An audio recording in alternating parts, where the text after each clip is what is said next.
doodda dastuurka oo siyaasiyiin iyo xildhibaano kala duwani ay kaga hadlayeen Somaliland oo ay lahaayeen Somaliland baa maqan waxaan u fahmay inay tahay awrku kacsi muddada xilhaynta xubnaha guddiga madaxa bannaan ee doorashooyinka qaranka iyo soohnimaha waa 6 sano isleeyahay ama baarlamaanku 6 sano waa inuu noqdaa ama madaxweynuhu 6 sano noqdaa oo midkoodna 5 sano noqdaa marka waxaan ayidi la 6 sano oo madaxweynaha ah iyo 5 sano baarlamaanka si madaxweynahaasi uga shaqeeyo doorashada baarlamaanka xiliga constitutional review ama amendment dunidu waxay u wada taqaanaa in dastuurkii wax cusub lagu kordhinayo meel la saxayo la wanaajinayo wax laga bedelayo wixii jirayna la deynayo bismillaahir rahmaanir rahiim والصلاة والسلام على رسول الله سيدنا محمد وعلى آله وصحبه وسلم قدوميها في القدوم كي حلبانada labada aqal sharafta labaad salaamay waxaan toos u gudagalayaa dooda qodobka 54 faqradda koobaad xisbiyada siyaasadeed waxa ay si nabadgeliyo iyo dimuqraadi ah ugu tartamayaan hoggaanka siyaasadda ee Jamhuuriyadda Federaalka Soomaaliya iyo golayaasha sharci dejinta ee heer federaal iyo heer dawlad goboleed ayaan ku soo daray mudanayaal sidaad ogtihiin golaha baarlamaanka labada aqal waxa ka samaysmay kudlado aad maqasheen marba kudlada Green Party iyo midnimo qaran iyo toosinta qaran Soomaaliya iyo kudlad kale oo saddexaad inay talo badbaaday ahayd taa macnaheedu waxay ku tusaysaa xiisaha loo qabo dhambalha xiisaha loo qabo in dadku intii isku neef ahi ama aragti ay xisbi siyaasadeed isugu tagaan marka waxaan aaminsanahay dalkani waa u bisil yahay in loo gudbo nidaamka xisbiyada badan waan dhiiri gelinayaa waan soo dhaweynayaa inaguna baarlamaan ahaan guulo badan baynu gaadhnay intii aynu jirnay baarlamaankan 11aad in hirgelinta nidaamka xisbiyada ay inagu suntanaadaan oo suurto galaan waxaan isleeyahay waa guul inoogu biiraysa guulaha taariikhiga ah ee gola ahaan ama baarlamaan ahaan aynu gaadhayno qodobka 54 faqradiisa 2 xisbiyada siyaasadeed waxaan ku raacsanahay Cabdiqani waxay ka mid yihiin tiirarka nolosha siyaasadda iyo dimuqraadiyadda Jamhuuriyadda Federaalka Soomaaliya oo waxoogaa kale faquuqa aynu ka dayno ha ahaadaan mucaarid iyo ha ahaadaan muxaafidka waxaan u imanayaa qodobka 56 tartanka xisbiyada siyaasadeed ee doorashooyinka iyo xisbiyada faqradda 2 oo leh labada urur siyaasadeed ee buuxiyay shuruudaha ku xusan xeerka xisbiyada ee ku guuleystay doorayaasha golayaasha deegaanka ayaa noqonaya xisbiyada qaran ee ku tartamaya kuraasta golaha shacabka aqalka sare iyo xilka madaxweynaha iyo ku-xigeenada aan hore u yiri ama soo jeediyo aragtideedu tahay waxaan doonayaa halkaas 3 shay inaan dib ugu noqdo taariikhdii aan soo marnay oo 3 marxaladooda dawladdii rayidka ahayd ee 1960kii iyo 69 buugga faallada waxaa ku soo qorteen in doorashooyinkii 64 xisbi ay u tartameen anigu waxaan maqli jiray ururada iyo xisbiyada marka la isku daraba 86 bay ahaan jireen waxaa dhacday in nin iyo xaaskiisu ay subax soo toosaan kuna dhawaaqaan xisbi siyaasadeed oo ay leeyihiin waxaynu ognahay kana markhaati kacnay taariikhduna xusaysaa in beeluhu sii kala furfurmeen oo jilib ama jibsin kastaaba urur siyaasadeed ama xisbi siyaasadeed ay samaysantay waa saluugii doorashooyinka ka dhacay iyo kala qaybsanaantii bulshada ballaadhnayd ayaa keentay in kacaankii curto waaga dabadeedna aynu marxalad kala galno marxaladda labaad waxaynu ka nimid 86 xisbi marxaladda labaad waa oo ahayd 1960kii ilaa 69 ka labaad waa 1979 dastuurkii jiray iyo ka horba xisbigii hanti wadaagga kacaanka Soomaaliyeed oo hal xisbi ahaa marka la yiraahdo ummad maxaa xisbi u qabtay ama nidaam u qabtay anu waxaan qabaaba xisbiga hanti wadaagga kacaanka Soomaaliyeed iyo intii ay jirtay dawladdii kacaanku inay tahay waqtiga dalku uu dhismay saluugiyo ha jiraan tabashooyin ha jiraan laakiin dalku dhisma ahaan iyo ummad ahaan hadday tahay infrastructure iyo hadday tahay magac iyo milgo iyo meeqaan dunida aynu ku leenahay waa muddadii xisbiga keliya aynu lahayn marka muwaafaqadeennu ay israacday ee aynu hana qaadnay waxaa ka dambeeyey jabhadihii reer waliba xarafka s uu xagga hore uun ku darsaday snm ssdf sbm usc snf rra waa reer magac xisbi uun leh ya sdm yes waad mahadsan tahay sixitaanka waad kugu mahad celinaya marka st uun baa xagga hore lagaga daray haddii idamkeeda leeyahay marka imaka maxaa inoo yaal saddexdaa marxaladood baynu soo marnay marxaladda saddexaad baan idiin sheegayaa waa 2021 baanu nidhi ururadii ha la furo diiwaanka guddiga doorashooyinka waa lagu noqon karaa aniga xafiiskayga waxaan samayn jiray wax la yidhaha profiling urur baanu doonnay xisbigii baan doonnay inaanu samayno dabeedna guddiga doorashooyinkaanu u tegey dabeedna waxay yidhahdeen 22 iminka diiwaanka 5 ee magacaad samaysanaysaan waa inay ka duwanaadaan marka 22 baan soo qaatay profiling baan ku sameeyey mid kasta oo maalin kasta lagu dhawaaqana waa qori jirnay xafiiskayga waa ka shaqayn jirnay ilaan tartan baa la gelayahay 110 urur siyaasadeed xisbi ayay ku joogsatay 2021 xisbiyada siyaasadda 110kii 75 waxaa laga lahaa galmudug iyo hirshabeelle 15 meelaha waxaa laga lahaa puntland 4 ilaa 5 meelaha waxa ay ka soo jeedeen somaliland 4 waxay ka soo jeedeen koonfur galbeed 4 waxay ahaayeen beesha shanaad 6 meelaha soo hadhayna waxay ahaayeen jubbaland marka waa arkaysaan haddaynu mar labaad dib ugu noqonno nidaamka xisbiyada badan ee aan dabarka lahayn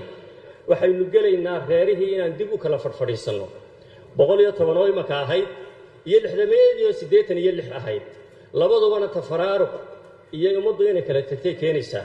anu markaa waxaan aaminsanahay in labada xisbi siyaasadeedna laga kordhiyo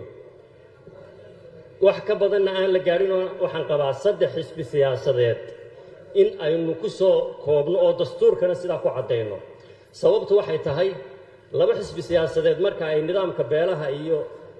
dowlad goboleedada iyo isku kaashadaan waxa imanaya xisbi dhexe oo masalan political islam iyo dadka afkaarta kala mideeyaan aqoon-yahanada Soomaaliyeed bulshada rayidka ah dad aan labadan xisbiye kala doonahayn inay ku biiraan ayaa xisbigan saddexaad isugu imanaya marka aynu ka dhigno 3 xisbi siyaasadeed haddaynu ka badino ogaada haddaynu 4 nidhaa ama 5 nidhaa 5 beelood aynu u kala fadhinuun baynu magacii s reer waliba u gashaday ayaynu 5 xisbi siyaasadeed ka dhigayna marka maynaan soo ururin mujtamaceena jiritaankiisa waynu sii baahinay anigu xagga xisbiyada siyaasadda 3daasaan aaminsanahay dastuurkana in lagu caddeeyo laguna soo koobo waxaan u gudbayaa qodobka 59 oo ka hadlaya guddiga doorashooyinka madaxa bannaan waxaan aaminsanahay anu 17 sannadood baan guddi doorasho ka soo shaqaynayay ama aan komishineer ahaa oo xilli ka mid ah amana ahaa la taliyaha sharciga amana ahaa madaxa operationska iyo la talinta sharcigaba marka shaqada doorashada la galo way ballaaran tahay hawsha guddiga doorashada ku soo baxsanaysa marka xarunta oo operation hoolkii ah lagaga tago 3 komishineer ugu yaraan tirada soo hadhay waxay u baahan yihiin gobolada inay u kala baxaan marka waxaan aaminsanahay 15 in shaqada taala ay ku yar tahay labadii guddi ee la isku daray ee guddida xuduudaha iyo guddiga doorashooyinku 9 bay ahaayeen halkaasi waxay noqonaysaa 18 si tiradu ayna u noqon aynu ka dhigna 19 marka waxaan qabaa in guddiga doorashooyinka ee madaxa bannaan iyo soohdimaha laga dhigo 19 xubnood beelaha Soomaalida caban doonana hal bay u noqonaysaa waayo 5 iyo 5 siday ku imanayaan imakaba waynu iska sii garanaynaa 9ka soo hadhay hal isugu dheeli tiro matalaada guddida qudheeda ay ku yeelanayaan waxaan u imanayaa guddoomiyaha qodobka 59 farqada 2 guddoomiyaha iyo guddoomiye ku-xigeenka guddiga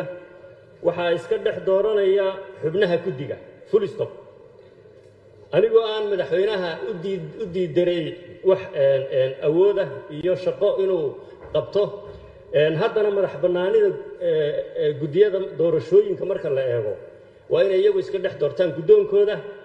marka halka aad tiraadeen kadibna waxaa meel marinaya madaxweynaha jamhuuriyadda federaalka anu waxaan isleeyahay madax bannaanida guddida ayay meeshaas ay taabanaysaa halkaa ha laga reebo oo ha lagu joojiyo guddidaa iska dhex dooranaysa guddoomiyaha iyo ku-xigeenkiisa qodobka 6aad farqadda 1 inuu yahay muwaadin Soomaaliyeed leh jinsiyadda jamhuuriyadda inaan ka daysaano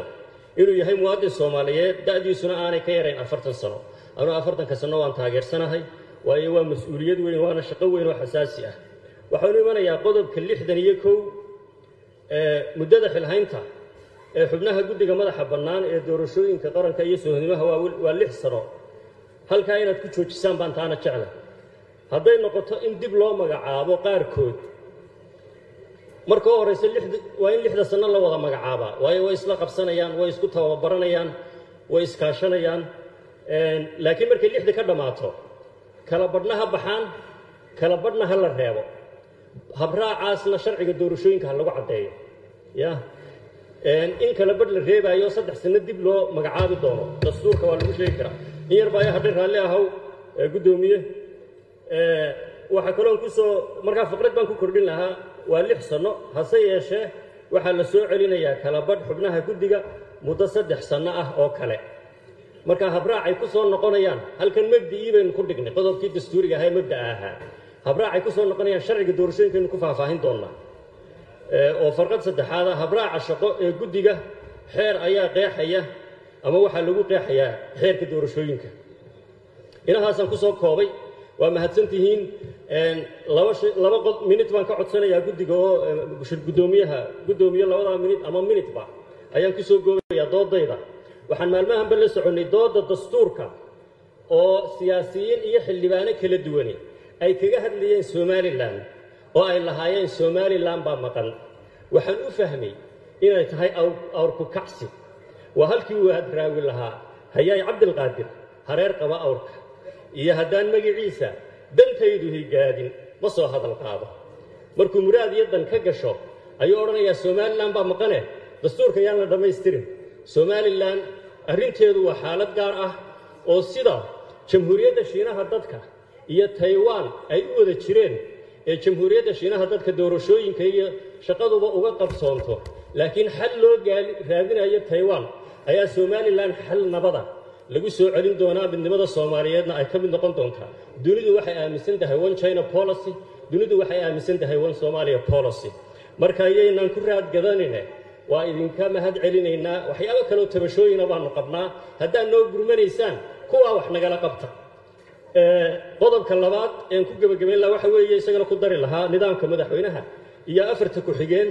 wadanka Switzerland wuu ku hana qaaday dhaqaalaha adduunkana weeye koonfurta Suudaan madaxweyne iyo 4 ku-xigeen bay leedahay kadib khilaafkii ka dhacay nidaamkooda revised comprehensive peace agreement baa dhigaya marka iyaguna sidaas ay ugu hana qaadeen oo waa jaarkeena waa geeska Afrika mutaxileedkan u imanaya madaxweynaha iyo baarlamaanka dastuurkeenii 60kii madaxweynuhu 6 sano u ahaa baarlamaankuna 5 sanadood buu ahaa marka haddaan rabno in aynu dawladnimadu jirto waxaan isleeyahay ama baarlamaanku 6 sano waa inuu noqdaa ama madaxweynuhu 6 sano noqdaa oo midkoodna 5 sano noqdaa marka waxaan ayidilaa 6 sano oo madaxweynaha ah iyo 5 sano oo baarlamaanka si madaxweynahaasi uga shaqeeyo doorashada baarlamaanka ugu dambeyntii dooda wax ka bedelka dastuurka iyo dastuur cusub ereyga constitutional review ama amendment dunidu waxay u wada taqaanaa in dastuurkii wax cusub lagu kordhinayo meel la saxayo la wanaajinayo wax laga bedelayo wixii jirayna la deynayo anigu doodaha aan maqlay ee ah dastuur cusub baa la qorayaa waxaan u arkaa dood jaban iyo nin daad qaatay xunba cuskay waa mahadsantihiin